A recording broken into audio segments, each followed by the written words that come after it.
சூப்பரா மணக்க மணக்க நம்ம முருங்கைக்காய் சாம்பார் ரெடி ஆயிடுச்சு. முருங்கைக்காய்னாலே நமக்கு முருங்கைக்காய் சாம்பார் தான் ஞாபகம் வரும். அது எங்க ஊர் ஸ்டைல இன்னைக்கு முருங்கைக்காய் சாம்பார் செஞ்சு காட்ட போறேன். அப்படியே கம கமன்னு தெருவே மணக்கிற அளவுக்கு முருங்கைக்காய் சாம்பார் இந்த மாதிரி வச்சு பாருங்க. சூடா சாத்தோட போட்டு சாப்பிட்டா அப்படியே உருட்டி உருட்டி சாத்த உள்ள போட்டுக்கிட்டே இருக்கலாம். நிஜமா சொல்றாங்க, இதுக்கு தொட்டுக்க எதுவுமே வேணாம், அப்படியே சும்மா சாப்பிட்டாலே இதோடைய சுவையை சுவைச்சு சாப்பிடலாம். அப்படி இருக்கும்.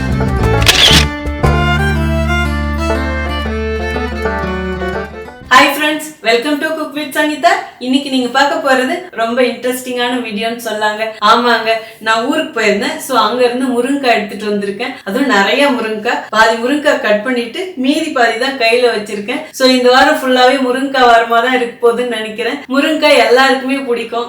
அதுல எது செஞ்சாலுமே அவ்வளவு ருசியா இருக்கும். உடம்புக்கு ரொம்ப ரொம்ப நல்லது. சோ முருங்கைக்காய்னாலே நமக்கு முருங்கைக்காய் சாம்பார் தான் ஞாபகம் வரும். அது எங்க ஊர் ஸ்டைல இன்னைக்கு முருங்கைக்காய் சாம்பார் செஞ்சு காட்ட போறேன். நீங்க கல்யாண வீட்டுல போனா சாப்பிடுவீங்களா சாம்பார், அந்த மாதிரி இருக்கும். சோ அதுக்கு சில பல சங்கீதா சொல்ற டிப்ஸ் எல்லாம் ஃபாலோ பண்ணீங்கன்னா அதே மாதிரியே வரும். நான் எப்பயுமே சொல்றதுதான், நான் வைக்கிற இதே ஸ்டைலே செஞ்சு பாருங்க. உங்க அம்மா கையால வச்சு சாப்பிடுற மாதிரி இருக்கும் இந்த சாம்பார். சோ இன்னைக்கு ரொம்ப எளிமையான முறையில சங்கீதா ஸ்டைல செஞ்சு காட்ட போறேன். வாங்க எப்படி செய்யலாம்னு பார்க்கலாம். நம்ம சேனல் யாரெல்லாம் என்ன சப்ஸ்கிரைப் பண்ணலையோ சப்ஸ்கிரைப் பண்ணுங்க. ப்ளீஸ் கீழே இருக்கிற பெல் பட்டன்ல மறக்காம ஆட் பண்ணுங்க. அப்பதான் நான் போற வீடியோ உங்களுக்கு உடனே வரும். நீங்க பேச்சுலர்ஸா, உங்களுக்கு தான் இந்த ரெசிபி. வாங்க எப்படி செய்யறதுன்னு பார்க்கலாம். இப்ப முருங்கைக்காய் சாம்பார் செய்யறதுக்கு ஃபர்ஸ்ட் தேவையானதை வறுத்துக்கலாங்க. அதுக்கு ஸ்டவ் ஆன் பண்ணி ஒரு குக்கர் வச்சுட்டேன். சின்னதா ஒரு கட்டி பெருங்காயம் எடுத்து வச்சிருக்கேன். இதிலே போட்டுடலாம்.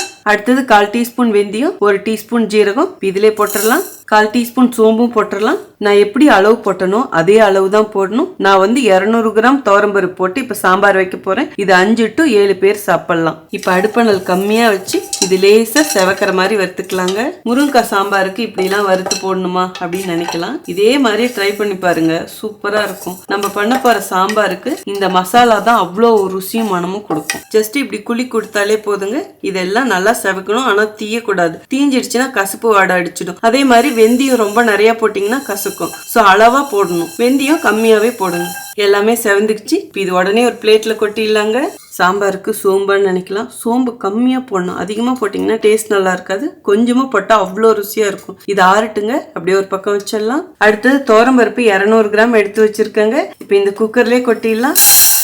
இந்த துவரம்பருப்பை லேசா வறுத்துடணும். இப்படி துவரம்பருப்பை லேசா வறுத்துட்டு செய்யும் போதும் சாம்பார் அவ்வளோ மனமா ருசியா இருக்கும். ஒருத்தர் கமெண்ட்ல சொல்லியிருந்தீங்க, அக்கா நான் சாம்பார் வச்சா கொஞ்ச நேரத்திலே புட்டு மாதிரி அப்படியே தடன்னு ஆயிடுது, அதுக்கு என்னக்கா பண்றதுன்னு. இந்த மாதிரி வறுத்து வைங்க. உங்க சாம்பார் புட்டு மாதிரி ரொம்ப தடன்னு ஆகாது. இப்ப இது லேசா செவக்கிற மாதிரி வறுத்துக்கலாங்க.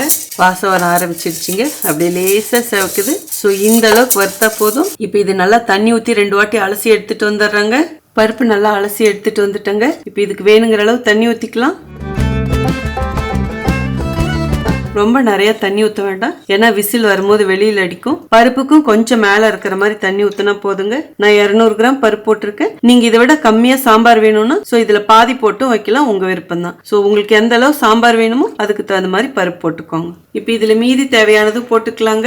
நான் சின்னதா 2 பீஸ் கட்டி பெருங்காயம் எடுத்து வச்சிருக்கேன். இதிலே போட்டுடலாம். என்னடா திரும்பவும் பெருங்காயமா நினைக்காதீங்க. அதாவது மசாலாவிலையும் பெருங்காயம் போட்டிருக்கோம். பட் சாம்பார் பொறுத்த வரைக்கும் பெருங்காயம் கொஞ்சம் நிறைய போட்டாதான் நல்லா இருக்கும். நீங்க உங்க டேஸ்ட்டுக்கு ஏற்ப பெருங்காயத்தை கூடி குறைச்சு போட்டுக்கலாம். இதுல 1/4 டீஸ்பூன் மஞ்சள் பொடியும் போட்டுக்கலாங்க.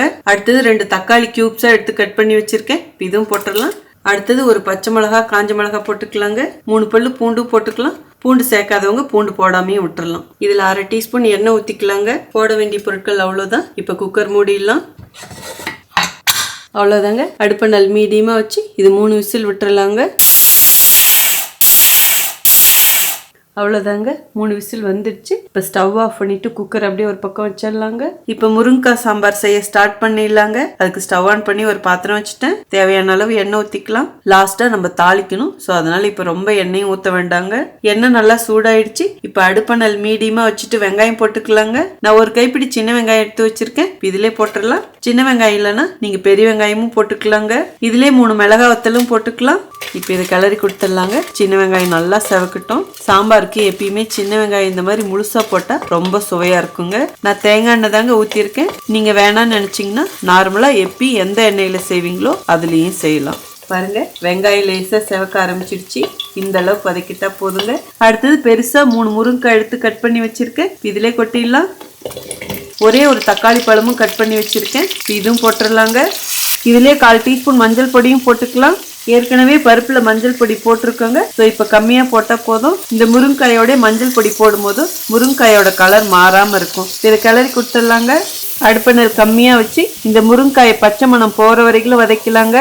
நான் வெறும் முருங்கைக்காய் போட்டு சாம்பார் வைக்கிறேன். நீங்க இதோடய உங்களுக்கு விருப்பமான காய் போட்டும் வைக்கலாம். முருங்கைக்காய் நல்லா 3 நிமிஷமா எண்ணெயிலே வதக்கிட்டேங்க. இந்த அளவுக்கு வதக்கினா போதும். இப்ப தேவையான காரப்பொடி போட்டுக்கலாம். 3 டீஸ்பூன் சாம்பார் பொடி போட்டுக்கலாங்க. சாம்பார் பொடி உங்க டேஸ்ட்டுக்கு ஏற்ற மாதிரி கூடி குறைச்சும் போட்டுக்கலாம். நான் சாம்பார் பொடி போட்டு வைக்கிறேன். ஈவன் நீங்க குழம்பு மிளகா பொடி போட்டு கூட செய்யலாம். இதை கிளறி கொடுத்துடலாங்க. அடுப்பெண்ணெய் ஃபுல்லா இப்ப கம்மியா தான் இருக்கணும். ஜஸ்ட் ஒரு 10 to 20 செகண்ட் கிளறி கொடுத்தா போதுங்க. சாம்பார் பொடியிலே மிளகா மல்லிலாம் இருக்கிறதுனால நம்ம தனியா மிளகா பொடி மல்லி பொடி போட வேண்டாங்க. சப்போஸ் நீங்க சாம்பார் பொடி போடலன்னா வெறும் மிளகா பொடி 1.5 டீஸ்பூன், மல்லித்தூள் 3 டீஸ்பூன் போட்டா கரெக்டா இருக்குங்க. இப்ப தேவையான அளவு தண்ணி ஊற்றிக்கலாம். இப்ப அடுப்பெண்ணெய் மீடியமா வச்சிடலாங்க. இது நல்லா கொதிச்சு வரட்டும். இப்ப இது நல்லா கொதிக்கட்டுங்க. அதுக்குள்ள தேவையான மசாலா நம்ம அரைச்சிக்கலாம். இப்ப அரைக்கிறதுக்கு ஒரு மிக்சி ஜார் எடுத்துக்கிட்டோங்க. நம்ம ட்ரையா வறுத்து வச்சோம் இல்லைங்களா, அதுல இருந்து பெருங்காயத்தை மட்டும் தட்டி போட்டிருக்கேன். ஏன்னா சரியா மையாது. இப்ப இதுலயே போட்டுடலாம். இப்ப இது கொரகொரன்னு பொடிச்சு எடுத்துட்டு வந்துடுறாங்க. இந்த மாதிரி கொரகொரன்னு அரைச்சிக்கணுங்க. இப்ப இந்த பவுடர் அப்படியே ஒரு பக்கம் வச்சிடலாம். அடுத்தது ஒரு கைப்பிடி தேங்காய் பல்ல எடுத்து வச்சிருக்கேன். இதுவும் மிக்சி ஜார்ல போட்டுக்கலாம். இப்ப இதுல கொஞ்சமா தண்ணி ஊத்திக்கலாங்க. இதை கொரகொரன்னு அரைச்சி எடுத்துட்டு வந்துடுறேன். பாருங்க இப்படி தரித்தரியா கொரகொரன்னு இருக்கணும். நைஸா மையக்கூடாது. தேங்காய் கொஞ்சமா போட்டாலே போதும். 100 கிராம் பருப்புன்னா இதுல பாதி போட்டா போதும். நான் 200 கிராம் பருப்பு எடுத்ததுனால ஒரு கைப்பிடி தேங்காய் போட்டிருக்கேன். இந்த மாதிரி தேங்காய் அரைச்சி ஊற்றும் போதும் ரொம்ப சூப்பரா இருக்கும். ஸோ இப்போ இந்த தேங்காயும் அப்படியே ஒரு பக்கம் வச்சிடலாம். முருங்காயும் வெந்துக்கிட்டே இருக்குங்க. இப்போ ஒரு வாட்டி கிளறி கொடுத்துடலாம். இப்போ அரைச்சதெல்லாம் இதுல போட்டுடலாங்க. ட்ரையா வறுத்த மசாலா பொடி போட்டுடலாம். இதுல வெந்தி மட்டும் அதிகமா இருந்ததுன்னா கண்டிப்பா கசக்கும். ஸோ கேர்ஃபுல்லா பாத்துக்கோங்க. ஏன்னா இங்கதான் நீங்க மிஸ்டேக் பண்ணுவீங்க. இப்படி ஒரே ஒரு கிளறிக்கலாம். அவ்வளவுதான். அடுத்தது அரைச்ச தேங்காயும் ஊத்திடலாம். கொஞ்சமா தண்ணி அலசி ஊத்திடலாம். இப்போ உப்பு 1.5 டீஸ்பூன் போடுறேங்க. நீங்க உங்க டேஸ்ட்டுக்கு ஏற்ற மாதிரி கூடி குறைச்சி போட்டுக்கோங்க. இப்போ அடுப்பானாலும் ஃபுல்லா வச்சிடலாம். உங்க சாம்பார் பொடியோட அளவு எந்த அளவு காரம் இருக்கோ அதுக்கு தகுந்த மாதிரி பார்த்து கூடி குறைச்சி போட்டுக்கோங்க. இப்போ இது நல்லா ஒரு கொதி வரட்டுங்க. அடுத்தது பருப்பும் கடைஞ்சிக்கலாங்க. நம்ம குக்கர்ல வேக வச்ச பருப்பு நல்லா வெந்திருக்கு. இப்போ ஒரு வாட்டி 1 பாதியமா கடைஞ்சிக்கலாங்க. ரொம்ப நைஸா கடைய வேண்டாம். எனக்கு பருப்பு 1 பாதியமா தான் இருக்கணும். ஃபுல்லா நைஸா கடைஞ்சிட்டா எனக்கு பிடிக்காது. ஏன்னா அப்படியே தடன்னு இருக்கும். இந்த அளவு கடைஞ்சா போதுங்க. இப்போ இது குழம்புல ஊத்திடலாம். அடுப்பெண்ணெய் ஃபுல்லாவே இருக்கட்டுங்க. இப்போ இதை நல்லா ஒரு கிளறியும் கொடுத்துடலாம். தலபலான்னு நல்லா ஒரு கொதியும் வரட்டுங்க.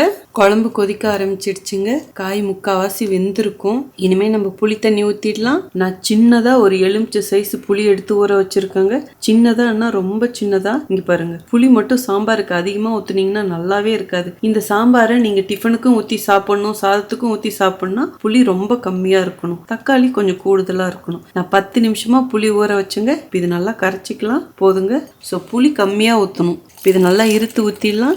இப்போ 1/2 டீஸ்பூன் உப்பு போடுறாங்க. ஏற்கனவே உப்பு போட்டிருக்கோம். ஸோ இப்போ பார்த்து தான் போடணும். இப்போ நல்லா கிளறி கொடுத்துட்டு உப்பு காரம் புளிப்பு கரெக்டாக இருக்கான்னு பார்த்துக்கோங்க. உங்கள் டேஸ்ட்டுக்கு தகுந்த மாதிரி அட்ஜஸ்ட் பண்ணிக்கோங்க. இப்போ அடுப்பெண்ணெய் மீடியமாக வச்சு இது 3 to 4 நிமிஷம் நல்லா கொதிக்க விட்டுறலாங்க. முருங்கைக்காய் நல்லா வெந்து அப்படியே வெடிச்சு வரட்டும். நம்ம முருங்கைக்காய் சாம்பார் நல்லா கொதிச்சுக்கிட்டே இருக்கு. இன்னும் ஒரு 2 நிமிஷம் கொதிச்சா போதுங்க. இப்போ இந்த ஸ்டேஜ்ல கருவேப்பிலை கொஞ்சம் உள்ள தள்ளிடலாம். நான் அப்படியே காம்போட போடுறேன். ரொம்ப ருசியா இருக்கும். நீங்க வேணாம்னா வெறும் இலை மட்டும் போட்டுக்கலாம். அவ்வளவுதான். இது அப்படியே ஒரு பக்கம் கொதிக்கட்டும். அதுக்குள்ள வாங்க இப்ப எப்படி இதுக்கு ஒரு தாளிப்பு கொடுக்கறதுங்கிறதும் பார்க்கலாம். இப்ப தாளிப்பு கொடுக்கறதுக்கு ஸ்டவ் ஆன் பண்ணி ஒரு பாத்திரம் வச்சுட்டாங்க. தேவையான அளவு எண்ணெய் ஊத்திக்கலாம்.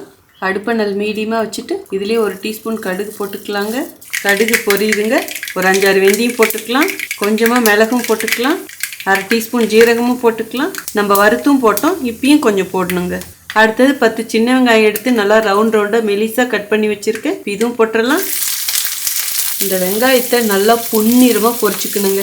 அது இந்த குழம்புக்கு ரொம்ப ஒரு ருசி கொடுக்கும். உங்ககிட்ட வெங்காயம் வடகம் இருந்தா நீங்க அது கூட தாளிச்சுக்கலாம். ஸோ இப்படி வெங்காயம் போடணுங்கிற அவசியம் இல்லை. நிறைய பேர்கிட்ட வெங்காயம் வடகம் இருக்காது. ஸோ அவங்களாம் இப்ப நான் தாளிக்கிற மாதிரி தாளிங்க, சூப்பரா இருக்கும். பாருங்க இப்படி நல்லா ப்ரௌன் கலரா அப்படியே பொன்னிறமா வறுத்துக்கணும். ஸோ இந்த அளவுக்கு வறுத்துக்கிட்டா போதுங்க.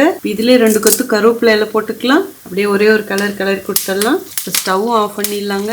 இந்த அளவு கிளறி கொடுத்தா போதும். இதில் கொஞ்சமாக மிளகாத்தூள் போட்டுக்கலாங்க. இது வந்து காஷ்மீர் மிளகா பொடி, ஜஸ்ட் ஒரு கலருக்காக தான். இப்போ இதை கிளறி கொடுத்துடலாம் போதுங்க. இப்போ இந்த தாளிப்பை குழம்புல கொட்டிடலாம்.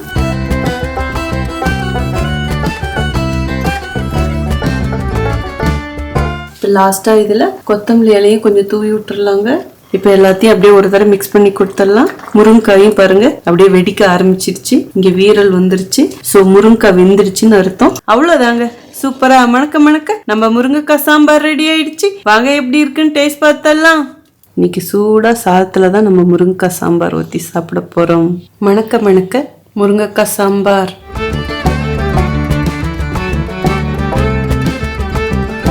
நெய் இல்லாத சாம்பாரா மேலே கொஞ்சம் நெய்யும் ஊற்றிக்கலாங்க. இப்போ எப்படி இருக்குன்னு டேஸ்ட் பார்த்துக்கிட்டே தேவையான டிப்ஸ் கொடுத்துட்றாங்க. முருங்கைக்காய் எந்த அளவுக்கு வெந்திருக்கு பாருங்க, பார்த்தாலே தெரியும் இல்லைங்களா? ஆஹா, உள்ள நல்லா அப்படியே சாம்பார் இறங்கியிருக்கு. இப்போ ஃபஸ்ட்டு அப்படியே இந்த சாம்பார் சுட சுட சாதம் அப்படியே நெய் எல்லாத்தையும் ஒன்று சேர்த்து குழச்சி சொல்லணுமா என்ன அடப்பாங்க. கண்டிப்பாக சாப்பிட்டு பாருங்க இதே மாதிரியே செஞ்சு. இதுக்கு சாம்பார் கொஞ்சமாக ஊற்றக்கூடாது, சாம்பாரை ஊற்றி ஊற்றி சாப்பிட்ணும். அவ்வளோ ருசியாக இருக்கும். சாப்பிட்டு பார்த்துருவோமா? ஓ மை காட், கொடுத்து வச்சிருக்கணுங்க சாப்பிட. இதோட கொஞ்சம் அப்பளம் வச்சு சாப்பிட்டா வேற லெவலாக இருக்கும். எல்லா அளவுகளும் அவ்வளோ பர்ஃபெக்டாக இருக்கு. சாம்பார் வாசனை வீடு பூரா அடிக்குது. ஆஹா, ஒரு தட்டுல ஒரு வண்டி சோறு சாப்பிடலாம் மாட்டுறது, அவ்வளோ ருசி. ப்ளீஸ் இதே மாதிரியே ட்ரை பண்ணி பாருங்க. இதுக்கு மெயினா டிப்ஸ்ன்னு பார்த்தீங்கன்னா தக்காளி அதிகப்படுத்தி புளியை கம்மியாக ஊற்றுங்கன்னு சொல்லுவேன். புளி மட்டும் அதிகமாக ஊற்றுனீங்கன்னா சாம்பாருக்கு டேஸ்டே நல்லா இருக்காது. இந்த சாம்பார் நீங்கள் இட்லி தோசை கூடயும் வச்சு சாப்பிடலாம். கொஞ்சோண்டு தேங்காய் சட்னி மட்டும் அரைச்சிங்கன்னா போதும், அவ்வளோ சூப்பராக இருக்கும். சூடா சாதத்தோட போட்டு சாப்பிட்டா அப்படியே உருட்டி உருட்டி சாதத்தை உள்ள போட்டுக்கிட்டே இருக்கலாம், அப்படி இருக்கும். இப்போ நான் சாப்பிட்றேன் பார்த்தீங்களா, அதே மாதிரி. மெயினான டிப்ஸு சொல்லிட்டேன். ஆனால் இதுக்கு ஒரு மசாலா வறுத்து பொடி பண்ணி போட்டோம் பார்த்தீங்களா, அங்கேயும் இருக்குது. வெந்தயத்தை மட்டும் அதிகமாக போட்டுறாதீங்க, கசப்பாக இருக்கும். ஆனால் அளவாக போட்டிங்கன்னா அவ்வளோ பிரமாதமாக இருக்கும். அதே மாதிரி தேங்காய் கொஞ்சமாக அரைச்சி ஊற்றி பாருங்கள், இது வரைக்கும் நீங்கள் வைக்காத சுவையாக இருக்கும். அதுக்கு நான் கேரண்டி. தேங்காயை துருவி போட்டால் அது ஒரு டேஸ்ட்டு, தேங்காயை கொஞ்சமாக அரைச்சி விட்டால் அது ஒரு டேஸ்ட்டு. இதில் சோம்புலாம் போட்டோமே நல்லா இருக்குமா அப்படின்னு உங்களுக்கு தோணுதில்லை? அட செஞ்சு பாருங்க, அப்புறம் உங்களுக்கு புரியும். தாளிக்கும் போது வெங்காயம் தாளிச்சு போட்டோம் பார்த்தீங்களா, ஓ மை காட், அது அப்படியே ஒரு சுவை கொடுக்குது. அந்த வெங்காயத்தை அப்படியே ப்ரௌனா வதக்கி போடும் போதும் இதுவரையிலும் நீங்க செய்யாத சுவையா இருக்குங்க. இதே மாதிரி சாம்பார் வச்சுட்டு உங்க வீட்டுல இருக்கிறவங்களுக்கு கொடுத்துட்டு கண்டிப்பா மறக்காம எனக்கு கமெண்ட் பாக்ஸ்ல சொல்றீங்க எப்பயும் சாப்பிட்ற அளவு தான் சாப்பிட்டாங்களா இல்ல கூடுதலா சாப்பிட்டாங்களான்னு சொல்லிட்டு. இந்த சாம்பார் செய்யும் போது கொஞ்சம் சாதம் எக்ஸ்ட்ராவே வச்சுக்கோங்க, கண்டிப்பா எல்லாரும் சேர்த்து தான் சாப்பிடுவாங்க. அதே மாதிரி சாம்பார் பவுடர் போட்டு இந்த முருங்கைக்காய் சாம்பார் செய்யுங்க, சூப்பரா இருக்கும். முருங்கைக்காயோட இப்போ சேர்த்து வச்சு சாப்பிட்ருவோம். இது வந்து ஊர்ல இருந்து எடுத்துட்டு வந்த முருங்கைக்காய், அப்படியே ஃப்ரெஷ்ஷானது, அவ்வளோ ருசியா இருக்கு. முருங்கைக்காய் நல்லா இல்லைன்னா ஒரு மாதிரி கசப்பு தன்மை வந்துடும். ஸோ அது ஃப்ரெஷ்ஷா இருக்கும் போதே செஞ்சாதான் ருசி கூடுதலா இருக்கும்.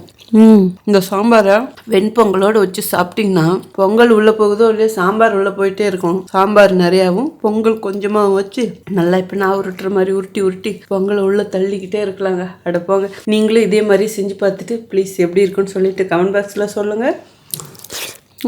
இந்த ரெசிபி உங்களுக்கு பிடிச்சதுன்னா ப்ளீஸ் மறக்காம ஃபர்ஸ்ட் ஒரு லைக் கொடுத்துருங்க. அதாவது நான் எப்பயுமே சொல்றதான், இதே மாதிரி செஞ்சு பாருங்க. செஞ்சு பார்த்துட்டு உங்களுக்கு நல்லா இருந்தாலோ பிடிச்சா மட்டும் ஆனா மறக்காம அவங்க ஃப்ரெண்ட்ஸ் அண்ட் ஃபேமிலிக்கும் ஷேர் பண்ணணும். ஸோ அவங்களும் இதே மாதிரி செஞ்சு பயன்படுவாங்கல்ல, இந்த ருசியை அவங்களும் அனுபவிக்கணும்ல. ஸோ உங்களுக்கு என்ன ரெசிபி வேணும் ப்ளீஸ் அது கமெண்ட் பாக்ஸ்ல சொல்லுங்க. இதே மாதிரி அடுத்த சூப்பர் ஸ்பெஷல் வீடியோல உங்களை சந்திக்கிறேன். Until then, see you, bye bye, love you all.